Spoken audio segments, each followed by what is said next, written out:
जय Hind and hello guys, स्वागत है आपका आपके अपने YouTube चैनल ज्ञानदेव होस्ट में। एंड इस वीडियो के अंदर आपको बताने वाला हूं UP triple SC lower PCS online form 2026 के बारे में, जहां पर गाइस आप लोग प्रॉब्लम फेस कर रहे हैं कि गाइस आपकी जो वेबसाइट है वो काम ही नहीं कर रही है, वेबसाइट ओपन ही नहीं हो पा रही है। और ऐसे में यहाँ पर आप लोग अपना फॉर्म नहीं भर पा रहे, आप अपना फॉर्म सबमिट नहीं कर पा रहे। वेबसाइट यहाँ पर लगातार रिफ्रेश करने के बाद भी जब आप इसको 10-20 बार रिफ्रेश कर लेते हैं तब जाकर के एक बार ओपन होती है। और जब ओपन होती है और जब आप अपना फॉर्म भरना स्टार्ट कर देते हैं तो फिर वहां पर बीच में एरर आ जाता है। तो कहने का ये मतलब है कि आप यहां पर सही से अपना फॉर्म फिल नहीं कर पा रहे हैं, क्योंकि वेबसाइट का सर्वर काम नहीं कर रहा है। और वो इसलिए नहीं कर रहा है क्योंकि कैंडिडेट की संख्या लास्ट डेट की वजह से इतनी बढ़ गई है कि वेबसाइट का सर्वर क्रैश हो गया। ऐसे में यहाँ पर जो कैंडिडेट अपना फॉर्म आराम से भर सकते थे वो भी अब आराम से अपना फॉर्म नहीं भर पा रहे हैं। तो आपका एक सवाल ये भी है कि क्या लास्ट डेट आगे बढ़ेगी। तो गाइज अगर इस रिकॉर्ड को देखा जाए जो कि यहाँ पर अभी पिछले 3-4 दिन से आप अपना फॉर्म बिल्कुल भी नहीं भर पा रहे, वेबसाइट काम नहीं कर रही है, जिनकी काम कर रही थी उनके सामने फाइनल सबमिट प्रॉब्लम आ रही थी, वो अपना फॉर्म फाइनल सबमिट नहीं कर पा रहे थे। तो ऐसे में यहाँ पर पूरे चांसेस है कि आपकी लास्ट डेट आगे बढ़ेगी। ऐसा प्रीवियस वैकेंसी जब लेखपाल की आई थी उसमें भी हुआ था, लेखपाल में भी इसी प्रकार से कैंडिडेट की संख्या बढ़ गई थी जिसके चलते वेबसाइट काम नहीं कर रही थी और फिर उसकी डेट आगे बढ़ी थी। तो इसमें भी मुझे चांस लग रहा है कि लास्ट डेट आगे बढ़ेगी। एंड अगर ये लास्ट डेट आगे नहीं बढ़ाना चाह रहे हैं तो गाइज इसके लिए आपको खुद से बढ़ाना होगा। कैसे? आप यूपी ट्रिपल एससी का जो ऑफिस है वहाँ पर कांटेक्ट कीजिए। अगर आप खुद से जा सकते हैं तो खुद से जाइए। 20-30 भी अगर साथ में जाएंगे और उनको वहाँ पर लिखित में देंगे कि इस तरह से हम फॉर्म नहीं भर पा रहे हैं, आप खुद से चाहे तो वेबसाइट ओपन करके देख सकते हैं। तो मे भी आपकी जो रिक्वेस्ट है वो एक्सेप्ट करके आपकी लास्ट डेट को आगे बढ़ा दे। एंड गाइज ये आप ही के हैंड में है कि आप लास्ट डेट को आगे बढ़वा सकते हैं अगर ये खुद से नहीं बढ़ाते हैं। क्योंकि आज 16 जून है और मैं आपको दिखाता हूँ कि ये वीडियो मैं किस वक्त रिकॉर्ड कर रहा हूँ। अभी ये वीडियो मैं रिकॉर्ड कर रहा हूँ 11:53 पर और इसकी फॉर्म भरने की लास्ट डेट 18 जून 2026 रखी गई है। तो आपके पास यहाँ पर आज से अभी से सिर्फ 2 दिन ही बचे हैं और अभी तक ऐसा कोई अपडेट भी नहीं है कि आपकी लास्ट डेट को आगे बढ़ा दिया है। तो ऐसे में मैं आपसे बस यही कहना चाहूँगा कि आप ऑफिस में कांटेक्ट कीजिए और इनको बोले कि लास्ट डेट को आगे बढ़ाए। क्योंकि यहाँ पर जब वेबसाइट अभी आप ओपन कर रहे हैं तो 10 बार रिफ्रेश करते हैं तब जाकर के एक बार ओपन होती है और बिल्कुल भी ओपन नहीं होती है। सर्विस अनअवेलेबल कुछ इस तरह से करके आपको एरर देखने को मिलता है।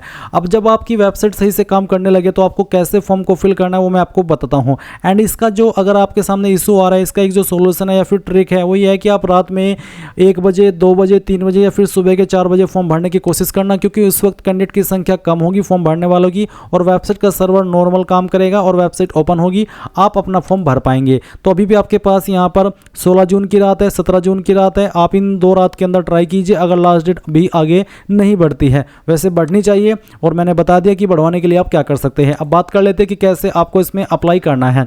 तो जो लिंक मैंने वीडियो को डिस्क्रिप्शन में दिया हुआ है आप ओपन कर लेंगे। आपके सामने यहाँ पर जानकारी आएगी कि इसमें वैकेंसी बढ़ा दी गई है, पहले 2285 थी अब 2516 कर दी गई है। एंड फॉर्म आप लोग यहाँ पर 18 जून जैसे कि मैंने बताया कि 18 जून 2026 तक भर सकते हैं। किस डिपार्टमेंट में, किस कैटेगरी में कितनी वैकेंसी है, किस पोस्ट पर, वो आप देख सकते हैं। अप्लाई करने के लिए आपसे डिग्री की योग्यता, साथ ही पीईटी 2025 आपने दिया हो और क्वालिफाई किया हो। इसके अलावा गाइज यहाँ पर आप देखेंगे कि सभी कैटेगरी कैंडिडेट को मात्र 25 रुपये फीस पे करनी है। एज लिमिट 18 से 40 साल रखी गई है। अब आप इंपॉर्टेंट लिंक के सेक्शन से अप्लाई ऑनलाइन लिंक ओपन करेंगे। अगर वेबसाइट का सर्वर सही से काम कर रहा हुआ तो आपके सामने यहाँ पर वेबसाइट ओपन होकर के इस तरह से आएगी जैसे कि आप वीडियो में देख सकते हैं। यहाँ पर जिसकी लास्ट डेट आपको देखने को मिल रही है 18 जून 2026, जिसका एडवर्टाइजमेंट नंबर है 7/2026 ये वाला, यही आपकी लोअर पीसीएस की वैकेंसी है। आप इसके सामने अप्लाई के ऊपर क्लिक करेंगे एंड इसके ऊपर क्लिक करने के बाद में आप गाइस देख पा रहे हैं कि वेबसाइट में अभी इशू है, सर्वर डाउन है, काम नहीं कर रही है। तो इस तरह से प्रोसेसिंग हो रही है और आपके सामने भी ये वाली प्रॉब्लम 100% आ रही होगी, आप भी परेशान हो रहे होंगे। तो आपको मैंने बता दिया है, आप इनको कॉन्टैक्ट कीजिए कि सर लास्ट डेट को आगे बढ़ाइए ताकि वेबसाइट का सर्वर सही से काम करे, या फिर फॉर्म को आप रात में भरिए 16 जून की 1 बजे के बाद 2, 3, 4, 5 इस समय में। और अगर लास्ट डेट आगे बढ़ जाती है तो फिर तो और भी अच्छी बात है। तो अब आप यहाँ पर अप्लाई के ऊपर क्लिक कर देना, फिर इस तरह से जानकारी आएगी। अब आपको यहाँ पर इसमें सबमिट एप्लीकेशन इसके ऊपर क्लिक करना है। इसके ऊपर क्लिक करने के बाद आपके सामने इंस्ट्रक्शंस आएंगे, सभी जानकारी चेक करते हुए आप यहाँ पर टिक करेंगे एंड देन आप आई एग्री इसके ऊपर क्लिक करेंगे। अब आपसे पीईटी रजिस्ट्रेशन नंबर मांगा है, यानी कि आपने जो पीईटी 2025 दिया था उसका जो रजिस्ट्रेशन नंबर है वो आपको यहाँ पर डालना होगा और गेट ओटीपी के ऊपर क्लिक करना है। अगर आपका पीईटी रजिस्ट्रेशन नंबर भूल चुके हैं या फिर खो दिया है तो मैं आपको भी बताता हूँ कि कैसे आपको रिकवर करना है। आप यहाँ पर होम पेज के ऊपर क्लिक करेंगे। इसके ऊपर क्लिक करने के बाद यहाँ से इसको क्लोज कर देंगे और क्लोज करने के बाद में आपको यहाँ पर इसमें काफ़ी सारे जो डिटेल्स है वो देखने को मिल रही है। आपको नो योर स्टेटस के ऊपर क्लिक करना है और फिर नो योर राशन नंबर आप इसके ऊपर क्लिक करेंगे। देन गाइज आपको यहाँ पर आपका पूरा नाम एंटर करना है जो भी आपने फॉर्म के अंदर भरा था। उसके बाद में आपको यहाँ पर फादर नेम एंटर करना है। उसके बाद जो डेट ऑफ बर्थ आपकी है वो आपको यहाँ पर सिलेक्ट कर लेनी है, पहले डे, फिर आपका मंथ और जो भी ईयर है वो आप यहाँ पर इस तरह से सिलेक्ट करेंगे जैसे कि मैं आपको सिलेक्ट करके दिखा रहा हूँ। उसके बाद ये वेरिफिकेशन कोड आपके डिस्प्ले पर जो भी आएगा वो आपको यहाँ पर डालना है और सर्च के ऊपर क्लिक करना है। सर्च के ऊपर क्लिक करने के बाद यहाँ पर इस तरह से आपको आपका जो राशन नंबर है वो देखने को मिल जाएगा। ये आपको यहाँ से नोट कर लेना है। उसके बाद आप इसको यहाँ पर डालेंगे, गेट OTP के ऊपर क्लिक करेंगे। आपके नंबर पर OTP जाएगा जो कि आपने रजिस्टर किया था PET का फॉर्म भरते समय। फिर आप ये वेरिफिकेशन कोड डालेंगे और क्लिक हियर टू प्रोसीड इसके ऊपर क्लिक कर देंगे। अब आपके सामने यहाँ पर इस तरह का इंटरफेस आएगा जैसे कि आप वीडियो में देख सकते हैं। आप यहाँ पर देखेंगे एडवर्टाइजमेंट नंबर 7 एग्जाम/2026 है और अप्लाइड फॉर यहाँ पर है assistant treasury account and other post. Basically ये आपका लोअर PCS का ही ये अप्लाइड फॉर में नाम दिया गया है। अब आप यहाँ पर नीचे की तरफ आएंगे स्क्रॉल करके और आपको यहाँ पर एक ऑप्शन देखने को मिलेगा जो कि एज रिलेटेड ऑप्शन। इसमें बेसिकली पूछा कि क्या आपको जो छूट मिलती है आपको स्पेशल ग्राउंड पर, क्या वो आपको चाहिए? अगर हाँ तो यस, नहीं तो आप नो करेंगे। मैं आपको ये भी बता दूं कि अगर आप SC/ST है और आप ओवर एज हो चुके हैं तो आप इस ऑप्शन में चाहे नो करें आपको तब भी यहाँ पर वो छूट दी जाएगी। और अगर आप OBC और आपको छूट चाहिए तब भी आप यहाँ पर नो ही करेंगे, ये छूट आपको तब भी मिलेगी। ये एक अलग स्पेशल ग्राउंड के तहत अगर आपको छूट चाहिए उनके लिए ऑप्शन है। तो सभी कैंडिडेट को अगर कोई स्पेशल ग्राउंड से उनका मतलब नहीं है इस वाले ऑप्शन में नो ही करना है। इसके बाद आप यहाँ पर आपकी 10वीं और 12वीं की इन्फॉर्मेशन देखेंगे जो कि आप यहाँ पर सिर्फ देख सकते हैं, आप इसको एडिट नहीं कर सकते। फिर यहाँ पर गाइज आपके सामने डिपार्टमेंट एंड पोस्ट, आपको यहाँ पर इसमें जो भी पोस्ट निकाली गई है वो सभी पोस्ट देखने को मिल रही है। तो आप यहाँ पर अपनी चॉइस देंगे कि आपको किस किस पोस्ट पर अप्लाई करना है। जैसे कि यहाँ पर एक पोस्ट है directorate of treasury Uttar Pradesh department के अंदर असिस्टेंट ट्रेजरी अकाउंटेंट की। इसमें यहाँ पर एज लिमिट कितनी है वो चाहिए वो आप देख सकते हैं एंड सैलरी क्या मिलेगी वो आप चेक कर सकते हैं। और अप्लाई करने के लिए भारत में विधि द्वारा स्थापित किसी विश्वविद्यालय में से स्नातक उपाधि अथवा सरकार द्वारा उसके समकक्ष मान्यता प्राप्त कोई अर्हता अवश्य होनी चाहिए। यानी कि अगर आप ग्रेजुएट है तो आप इस पोस्ट को प्रेफरेंस दे सकते हैं। इसमें यहाँ पर आप क्या करेंगे, आपको पहले तो उसको टिक करना है और टिक करने के बाद में यहाँ पर आप इसमें यस कर देंगे कि हाँ मेरे पास ये क्वालिफिकेशन है। और उसके बाद में आपको यहाँ पर आपकी इंस्टीट्यूट का नाम या फिर यूनिवर्सिटी का नाम देना है। उसके बाद में कब आपने इस क्वालिफिकेशन को पास किया है वो पासिंग ईयर आपको सेलेक्ट करना है। सर्टिफिकेट या फिर रोल नंबर या फिर राशन नंबर देना है। कौन सी डेट में आपका सर्टिफिकेट या फिर आपका राशन नंबर इशू है वो आप यहाँ पर डालेंगे। इसके साथ ही आपके ग्रेड सिस्टम है, अगर है तो यस, अगर आप यस करते हैं तो आप यहाँ पर देखेंगे कन्वर्टेड परसेंटेज वैल्यू, यानी कि जो आपका ग्रेड सिस्टम है उसमें आपको उसको परसेंटेज में कन्वर्ट करके यहाँ पर अपनी परसेंटेज लिखनी है। और अगर आपका ग्रेड सिस्टम नहीं है तो आप यहाँ पर नो करेंगे और आप यहाँ पर जो नंबर आपको प्राप्त हुए थे ग्रेजुएशन के अंदर वो नंबर यहाँ पर डालेंगे ऑब्टेन्ड मार्क्स के अंदर, और कितने में से हुए थे वो आप टोटल मार्क्स के अंदर डाल देंगे। इसी प्रकार से आप यहाँ पर अगर जैसे कि अगली वाली पोस्ट है ऑडिटर की, इसमें यहाँ पर अप्लाई करने के लिए भारत में विधि द्वारा स्थापित किसी विश्वविद्यालय से स्नातक यानी ग्रेजुएशन की योग्यता मांगी, आप इसको टिक कीजिए। और इसी प्रकार से आपने जो ग्रेजुएशन की जानकारी फर्स्ट पॉइंट में भरी है वही आप यहाँ पर 2 पॉइंट में भरेंगे। फिर अगली पोस्ट आती है अमीन नीलामकर्ता की, इस पर भी यहाँ पर ग्रेजुएशन की योग्यता मांगी है। तो आप अगर इसको भी प्रेफरेंस देना चाहते तो आप इसको टिक करके इसमें यस करेंगे और सेम इन्फॉर्मेशन जो आपने ऊपर भरी है वही इन्फॉर्मेशन आप यहाँ पर भर देंगे। तो कहने का ये मतलब है कि आपको जिस पोस्ट पर अप्लाई करना है उसी को आपको यहाँ पर इस तरह से प्रेफरेंस देनी है और उसकी क्वालिफिकेशन की जानकारी भरनी है। अब जैसे कि एक और पोस्ट है इसमें यहाँ पर मंडी पर्यवेक्षक श्रेणी 2 की, इसमें यहाँ पर कहा है कि सामान्य अभ्यर्थियों के लिए इंटरमीडिएट में कम से कम 50% अंक तथा अनुसूचित जाति या फिर अनुसूचित जनजाति अन्य पिछड़ा वर्ग के अभ्यर्थियों के लिए इंटरमीडिएट में कम से कम 40% अंक आवश्यक है। यानी कि जो जनरल कैंडिडेट है उनके 12वीं के अंदर 50% है जो कम से कम, और जो SC/ST OBC है उनके 45% अंक होने चाहिए। साथ ही सेकेंडली यहाँ पर इसमें ये बोला है कि समान अभ्यर्थियों के लिए, यानी कि इसमें एक ही पोस्ट में 2 पोस्ट को मेंशन किया गया है। इसकी जो एलिजिबिलिटी है है वो भी आप यहाँ पर देख सकते हैं, इसमें भी सेम कंडीशन रखी है। तो आप यहाँ पर इसमें भी यस कर देंगे अगर आपको इस पोस्ट को भी प्रेफरेंस देनी है, और फिर आपको यहाँ पर उसकी जानकारी भरनी है। गाइज यहाँ पर अभी जो ये पार्ट आप वीडियो के अंदर देख रहे हैं, आप सोच रहे हो कि अब आप वीडियो में किस तरह का इंटरफेस दिखा रहे हैं, जबकि हमारे सामने तो ऐसा कोई इंटरफेस आ नहीं रहा है। तो मैं आपको बता दूं कि ये मैं फॉर्म को एडिट करके इस वाले इंटरफेस को आपको दिखा रहा हूं, क्योंकि एक कैंडिडेट ने, जो कि मेरा दोस्त है, उसने ये फॉर्म भरा था और उसने इस फॉर्म के अंदर एक गलती की थी, जो कि आप लोग में से बहुत सारे ऐसे कैंडिडेट है जो कि कर रहे हैं। यानी कि एक कॉमन मिस्टेक आप में से बहुत सारे कैंडिडेट कर रहे हैं, और उसी कॉमन मिस्टेक को मैं यहाँ पर आपको बता रहा हूँ कि आपको ये वाली मिस्टेक नहीं करनी है। तो इसमें आप जब अपनी क्वालिफिकेशन की जानकारी भरते हैं, जैसे कि मैंने आपको इस वीडियो के अंदर दिखाया, और आगे मैं आपको इस बारे में थोड़ा और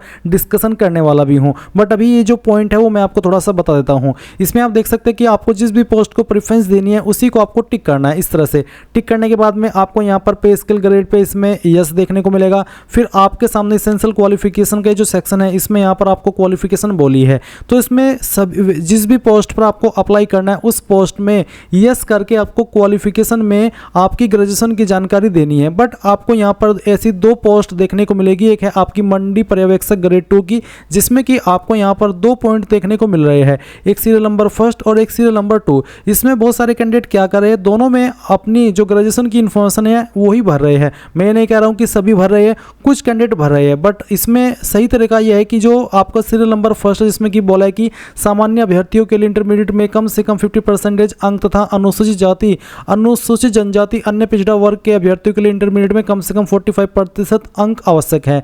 तो इसका मतलब यह है कि आपको इस वाले फील्ड में अपनी 12वीं की इन्फॉर्मेशन भरनी है। तो आपको यहाँ पर आपका जो भी बोर्ड है वो डाल देना है। इस कैंडिडेट ने यहाँ पर अपनी ग्रेजुएशन की जानकारी भर रखी थी, जिसका फॉर्म मैं आपको एडिट करके दिखा रहा हूँ, बट आपको यहाँ पर आपकी 12वीं की इन्फॉर्मेशन भरनी है। तो आप यहाँ पर आपका बोर्ड डालेंगे 12वीं का, फिर किस साल के अंदर आपने 12वीं पास की थी वो, और उसके बाद में आप यहाँ पर इसमें या तो 12वीं का सर्टिफिकेट नंबर डाल दीजिए या फिर 12वीं का रोल नंबर डाल दीजिए। उसके बाद में आपका सर्टिफिकेट किस डेट में इशू है वो डेट आप सिलेक्ट कर लेंगे, एंड उसके बाद आएगा कि क्या ग्रेड सिस्टम था, अगर हाँ तो यस, अगर नहीं था तो नो करके कितने नंबर आपको आए थे वो डालने, और कितने में से आए थे वो आप यहाँ पर भर देंगे। फिर जो 2 पॉइंट है उसमें आपको आपकी जो भी आपकी ग्रेजुएशन की जानकारी है, जो भी आपका ग्रेजुएशन है, वो आपको यहाँ पर क्वालिफिकेशन के इस सेक्शन में 2 पॉइंट में भर देना है। इसी प्रकार से आप यहाँ पर नीचे की तरफ आएंगे और एक और इस तरह की पोस्ट है जिस पर 12वीं की इन्फॉर्मेशन देनी है, जो कि आप देख सकते हैं आपकी डिस्ट्रिक्ट असिस्टेंट इम्यूनाइजेशन ऑफिसर। इसमें भी 12वीं, साथ ही आपका ग्रेजुएशन मांगा है।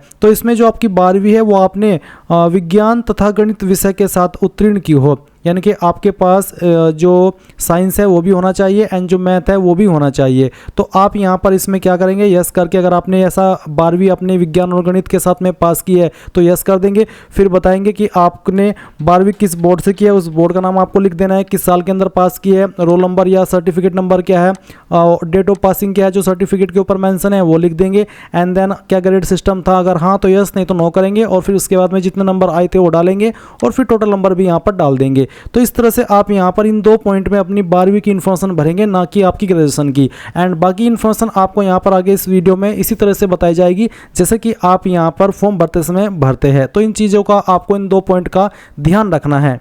अब गाइज आप यहां पर देख सकते हैं कि मैंने यहां पर क्वालिफिकेशन की जानकारी फिल कर ली है। आपको भी इसी प्रकार से अपनी जानकारी भरनी होगी। आपको अच्छे से देख लेना कि मैंने यहां पर कैसे पोस्ट को सिलेक्ट किया है, कैसे मैंने यहां पर यस किया है, फिर मैंने यहां पर जो इन्फॉर्मेशन भरी है ग्रेजुएशन की वो आपको इसी प्रकार से भरनी होगी। और सभी सेक्शन में आपको आपकी सेम क्वालिफिकेशन ही डालनी है। ऐसा नहीं है कि सभी में अलग अलग भरी जाएगी, सभी में आपको आपकी ग्रेजुएशन की जानकारी ही इसी प्रकार से भरनी है जैसे कि मैंने यहाँ पर भरी है। अगर आपको ग्रेड सिस्टम नहीं था, आपके नंबर CGPA के अंदर नहीं है, आपके नंबर परसेंटेज में है, तो आप यहाँ पर इस ग्रेड सिस्टम में नो करेंगे और टोटल नंबर डालेंगे जैसे कि मैंने बताया भी, और उसमें जो नंबर आपको आए हैं वो डालेंगे। बट मेरा ग्रेड सिस्टम है इसलिए मैंने यहाँ पर यस करके अपनी जो परसेंटेज है कन्वर्ट करके यहाँ पर फिल की है। तो इस तरह से आपको ये सभी जानकारी यहाँ पर इसमें फिल कर देनी है, जैसे कि यहाँ पर मैंने फिल करके आपको दिखाई है। जैसे कि मैंने इस वाली पोस्ट को प्रेफरेंस नहीं दी तो मैंने इसको टिक नहीं किया। फिर एक लास्ट की पोस्ट है, इसको मैंने यहाँ पर प्रेफरेंस नहीं दी, यानी कि इसमें मैं एलिजिबल नहीं हूँ, तो मैंने इसको टिक नहीं किया। आपको भी इन चीज़ों का ध्यान रखना है। उसके बाद में आप नीचे की तरफ आएंगे और जो कैप्चा कोड आपके डिस्प्ले के ऊपर आएगा वो आपको यहाँ पर डाल देना है और सबमिट के ऊपर क्लिक करके यहाँ से ओके कर देना है। अब जो भी इन्फॉर्मेशन आपने अभी तक भरी है वो सभी आपके सामने इस तरह से आएगी जैसे कि आप वीडियो में देख पा रहे हैं। यहाँ पर गाइज आपको इसमें ये इन्फॉर्मेशन देखने को मिल रही है। आप सभी इन्फॉर्मेशन को चेक करते हुए नीचे की तरफ आएंगे एंड यहाँ पर गाइज आपको लास्ट में आना है और उसके बाद में क्लिक है to proceed for photo and signature, इसके ऊपर क्लिक कर देना है। अब आपका फोटो एंड साइन आएगा जो कि आपने पीटी के अंदर अपलोड किया था, ये आप चेंज नहीं कर सकते। इसके बाद आपको कंटिन्यू करना है। अब आपके सामने यहाँ पर जो इन्फॉर्मेशन इस सेक्शन के अंदर भरनी होगी वो है आपकी सर्टिफिकेट डॉक्यूमेंट डिटेल, जहाँ पर आपको एज प्रूफ में आपका 10वीं का सर्टिफिकेट देना है। तो जैसे कि मैंने जो 10वीं है वो की है यूपी बोर्ड के द्वारा, तो यहाँ पर मैं इश्यूइंग अथॉरिटी में लिखूंगा यूपी बोर्ड। आपको भी इसी प्रकार से अपने बोर्ड का नाम लिख देना है जिससे भी आपने आपकी 10वीं की है, जैसे कि UP board, CBSE board, ISSC board या फिर जो भी स्टेट का बोर्ड है। उसके बाद में कब आपका 10वीं का सर्टिफिकेट इशू हुआ है वो डेट आपको यहाँ पर इसी सर्टिफिकेट के ऊपर देखने को मिल जाएगी। आप इस तरह से कैलेंडर के ऊपर क्लिक करेंगे एंड जिस ईयर के अंदर और जिस मंथ के अंदर और जिस डेट में आपने पास किया जो सर्टिफिकेट के ऊपर मेंशन है वो डेट आप यहाँ पर सिलेक्ट कर लेंगे। फिर 10th का सर्टिफिकेट नंबर यहाँ पर डालेंगे और अपडेट के ऊपर क्लिक करके इसको अपडेट कर देंगे। इसके बाद है निवास प्रमाण पत्र, तो अगर आपके पास है और आप देना चाहते हो तो दे दीजिए, नहीं तो ये कंपलसरी नहीं है तो अच्छी बात है, नहीं है तो कोई इस वाली बात नहीं है। फिर आएगा कास्ट सर्टिफिकेट जो कि अनिवार्य है SC ST OBC कैंडिडेट के लिए। तो कैसे जानकारी भरनी हो आप जान लीजिए। इसमें इश्यूइंग अथॉरिटी में क्या भरना हो आप देख लीजिए। जैसे कि अभी आप वीडियो में देख पा रहे हैं ये एक उत्तर प्रदेश शासन के द्वारा जारी जाति प्रमाण पत्र है। इसमें यहाँ पर सक्षम अधिकारी के बाद में लिखा तहसीलदार, यानी कि इस सर्टिफिकेट को जारी किया तहसीलदार ने। तो आपको यहाँ पर इसी प्रकार से जिस भी पोस्ट के अधिकारी ने उसको जारी किया वो यहाँ पर लिख देना है। जिस डेट में जारी किया वो डेट आपको जारी दिनांक के सामने देखने को मिल जाएगी, वो डेट आप यहाँ पर सिलेक्ट कर लेना। फिर सर्टिफिकेट नंबर देखने को मिलेगा आपको प्रमाण पत्र क्रमांक के सामने, जो भी प्रमाण पत्र क्रमांक के सामने नंबर लिखा है वो नंबर आप यहाँ पर डाल देंगे और अपडेट के ऊपर क्लिक करके इसको अपडेट कर देंगे। जब आप सभी इन्फॉर्मेशन सही तरीके से फिल कर लेंगे, जैसे कि मैंने यहाँ पर फिल करके आपको दिखाई है इस वीडियो में, आप देख सकते हैं, तो आपको यहाँ पर स्क्रॉल करके नीचे की तरफ आना है और यहाँ पर आने के बाद में आपको कुछ और डिटेल इसमें देनी है। बेसिकली अब आपको इसमें पोस्ट प्रेफरेंस देनी है। तो आप किस पोस्ट को पहले नंबर पर प्रेफरेंस देना चाहते हैं, जिसका मतलब ये होता है अगर आपका सिलेक्शन हो जाता है, आप एग्जाम क्रैक कर देते हैं तो आप चाहते हैं कि मैं पहली चॉइस इस पोस्ट को दूं, मेरा सिलेक्शन इस पोस्ट पर हो, तो आपको सिलेक्ट करना है। जिस पर भी आप पहले बार क्लिक कर देंगे वही आपकी पहले नंबर पर काउंट हो जाएगी। तो आप यहाँ पर अपनी मर्जी से जिसको जिस नंबर पर प्रेफरेंस देना चाहते हैं वो सिलेक्ट कर लीजिए। पोस्ट प्रेफरेंस देने के बाद में आप नीचे प्रेफरेंशियल क्वालिफिकेशन का एक ऑप्शन देखेंगे। पोस्ट प्रेफरेंस देने के बाद में आप यहाँ पर प्रेफरेंशियल क्वालिफिकेशन का विकल्प देखेंगे। यहाँ पर पूछा कि क्या आपने टेरिटोरियल आर्मी यानी कि प्रादेशिक सेना के अंदर 2 साल या उससे ज़्यादा की सेवा की है। अगर हाँ तो यस, नहीं तो उसको नो ही रहने दीजिए। फिर क्या आपके पास NCC 20 सर्टिफिकेट है, अगर है तो यस, नहीं तो यहाँ पर भी आप इसको नो ही रहने देंगे। फिर आपकी यहाँ पर नीचे एड्रेस की इन्फॉर्मेशन आएगी। अब आप प्रीव्यू डिटेल इसके ऊपर क्लिक करेंगे और यहाँ से ओके कर देंगे। एंड गाइज आपने जो भी इन्फॉर्मेशन भरी है अभी तक के उसका सभी का प्रीव्यू आपके सामने है। आप सभी इन्फॉर्मेशन चेक करने के बाद I accept the above declaration इसमें यस कर देंगे। फिर आप ये जो वेरिफिकेशन कोड है वो यहाँ पर आप डालेंगे और उसके बाद में सबमिट के ऊपर क्लिक करके यहाँ से ओके कर देंगे। अब आई गाइज आप यहाँ पर पेमेंट का अमाउंट देखेंगे, आपको क्लिक है टू पे, इसके ऊपर क्लिक करना है, यहाँ से ओके कर देना है। ओके करने के बाद में आपको स्टेट बैंक ऑफ इंडिया को सिलेक्ट करना है, यहाँ पर टिक करना है। प्रोसीड फॉर फी डिपोजिशन इसके ऊपर क्लिक करके आप यहाँ पर जैसे ही प्रोसीड के ऊपर क्लिक करेंगे आपके सामने पेमेंट का विकल्प आ जाएगा। आप आपकी एप्लीकेशन फीस इसमें जिस माध्यम का इस्तेमाल करके जमा करना चाहे कर सकते हैं, चाहे वो आपका नेट बैंकिंग हो, UPI हो, NEFT हो, तो जिस भी माध्यम का इस्तेमाल करना है वो आप सेलेक्ट कर लीजिए। अगर UPI तो UPI QR सेलेक्ट करके पे नाउ के ऊपर क्लिक करना और उसके बाद में आप जैसे ही फी पेमेंट कर देंगे तो आपका फॉर्म फाइनल सबमिट हो जाएगा। अब गाइज जैसे ही आपका फाइनल सबमिट हो जाए और उसके बाद में आपको पता लगे कि यार मेरे फॉर्म के अंदर तो कोई गलती हो गई है या फिर जो मैंने पोस्ट प्रेफरेंस दी है वो मुझे चेंज करनी है, उसका ऑर्डर मुझे चेंज करना है, यानी कि फॉर्म के अंदर आपको मॉडिफिकेशन करना है, तो आप कैसे करेंगे वो आप यहाँ पर जान लीजिए। आपको वैसे मैंने वीडियो के अंदर भी बताया कि मॉडिफिकेशन आप कर सकते हैं, बट अभी यहाँ पर मैं शुरू से बता रहा हूँ कि कैसे आपको मॉडिफिकेशन का प्रोसेस फॉलो करना है। आप यहाँ पर होम पेज पर आएंगे जहाँ से आप फॉर्म भरे हैं। मान लीजिए आप यहाँ पर नोटिफिकेशन एडवर्टाइजमेंट के सेक्शन पर आते हैं जहाँ से आपको अप्लाई करने का प्रोसेस बताया जाता है, तो आपको यहाँ से होम पेज पर क्लिक कर देना है। जैसे आप इस वेबसाइट के होम पेज पर आ जाएंगे आप इसको क्लोज करके यहाँ पर देखेंगे एप्लीकेंट सेगमेंट के अंदर मॉडिफाई सबमिटेड एप्लीकेशन, आप इसके ऊपर क्लिक करेंगे। एंड जो अभी आपने फॉर्म भरा है और प्रिंट के अंदर भी और मैसेज के माध्यम से भी आपको एक रजिस्टर नंबर सेंड किया गया होगा, वो रजिस्टर नंबर आप यहाँ पर डालना। फिर अपना डेट ऑफ बर्थ सेलेक्ट कर लेना, अपना रजिस्टर्ड नंबर जो आपने पीटी फॉर्म के अंदर रजिस्टर किया था वो मोबाइल नंबर डालना, ये वेरिफिकेशन कोड फिल करना और क्लिक टू प्रोसीड के ऊपर क्लिक करना। देन आपके नंबर और ईमेल दोनों के ऊपर OTP सेंड किया जाता है। जैसे आप कोई भी एक OTP डाल करके यहाँ पर सबमिट करेंगे तो गाइज आपके सामने इस तरह से जो आपका फॉर्म है भरा हुआ वो आ जाएगा, जैसे कि आप यहाँ पर वीडियो वीडियो में देख सकते हैं। अब आपके सामने पूरा का पूरा फॉर्म यहाँ पर मॉडिफिकेशन फॉर्म में आ चुका है। आप यहाँ पर जो इन्फॉर्मेशन अभी आपने फॉर्म भरते समय भरी है उसमें से कोई भी जानकारी एडिट कर सकते हैं। अभी यहाँ पर वो एक पॉइंट है जिसमें कि बहुत सारे कैंडिडेट क्वालिफिकेशन के सेक्शन में गलती कर रहे हैं। वो पॉइंट कौन सा मैं आपको दिखाता हूँ। मेरे पास एक कैंडिडेट का फॉर्म है, इसने क्या किया था, ये जो आपकी मंडी पर्यवेक्षक ग्रेड 2 की पोस्ट है इसमें 2 क्वालिफिकेशन मांगी है, एक है 12वीं और दूसरी ग्रेजुएशन। तो उसने दोनों में अपनी ग्रेजुएशन की जानकारी भर रखी थी, जबकि आपको यहाँ पर मंडी पर्यवेक्षक ग्रेड 2 की पोस्ट में सीरियल नंबर फर्स्ट में 12वीं की इन्फॉर्मेशन देनी है और इसमें बोर्ड का नाम बताना है, किस साल के अंदर पास की थी, वो आपका 12वीं का तो रोल नंबर या फिर सर्टिफिकेट नंबर, साथ ही आपके सर्टिफिकेट के ऊपर क्या डेट है पासिंग वाली वो डेट सेलेक्ट करेंगे। ग्रेड सिस्टम था तो यस, नहीं तो नो करके अपने जो नंबर आए थे वो डालेंगे और कितने में से आए थे वो डाल देंगे। फिर इसी प्रकार से एक और पोस्ट आपको नीचे की तरफ देखने को मिलेगी जो कि आपकी डिस्ट्रिक्ट असिस्टेंट इम्यूनाइजेशन ऑफिसर की। इसमें भी 12वीं मांगी है जो कि आपने परीक्षा या विज्ञान तथा गणित विषय के साथ में पास की हो। अगर आपने की है तो आप इस पोस्ट पर अप्लाई कर सकते हैं। तो इस वाले पॉइंट में भी आपको 12वीं की इन्फॉर्मेशन देनी है एंड जिस तरह से देनी है वो आपके सामने इस तरह से आप इसको भर देंगे। फिर गाइज आप यहाँ पर नीचे की तरफ आएंगे अपनी बाकी की इन्फॉर्मेशन को चेक करते हुए और चेक करने के बाद में यहाँ पर आपके सामने आपकी पोस्ट प्रेफरेंस आ जाएगी। अब आपको यहाँ पर अगर पोस्ट प्रेफरेंस का ऑर्डर चेंज करना है तो वो कर सकते हैं। जिसको आपको जिस नंबर पर प्रेफरेंस देनी है उसी को आप सबसे पहले ऑप्शन पर टिक करेंगे। जैसे कि मान लीजिए मुझे प्रेफरेंस देनी है मंडी पर्यवेक्षक ग्रेड 2 को पहले नंबर पर, मैं तो इसको टिक कर दूंगा। फिर उसके बाद मुझे प्रेफरेंस देनी है कलर को तो मैं इसको टिक करूंगा। तो इस तरह से आपको यहाँ पर अपनी मर्जी के अकॉर्डिंग इनको पोस्ट प्रेफरेंस देनी है।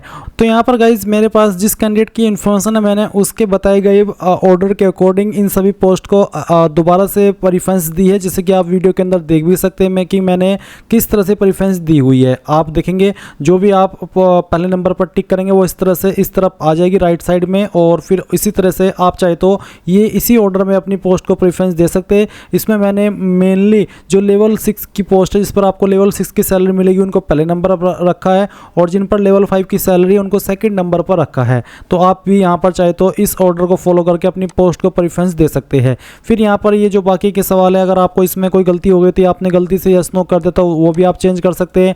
एंड इसके अलावा अगर आप ऊपर की तरफ आपकी जो कास्ट सर्टिफिकेट की इन्फॉर्मेशन है वो चाहे तो वो भी चेंज कर सकते हैं। मैं आपको दिखा देता हूँ। आप यहाँ पर डिलीट के ऊपर क्लिक करके उस इन्फॉर्मेशन को दोबारा से यहाँ पर ऐड कर सकते हैं, यानी कि इसमें से सभी जानकारी एडिटेबल है। तो जो जानकारी चाहिए आप एडिट कर सकते हैं। फिर आप नीचे की तरफ आएंगे और ये जो वेरिफिकेशन कोड है वो यहाँ पर इस तरह से डालेंगे और इसको डालने के बाद में आप यहाँ पर सबमिट के ऊपर क्लिक करके ओके कर देंगे।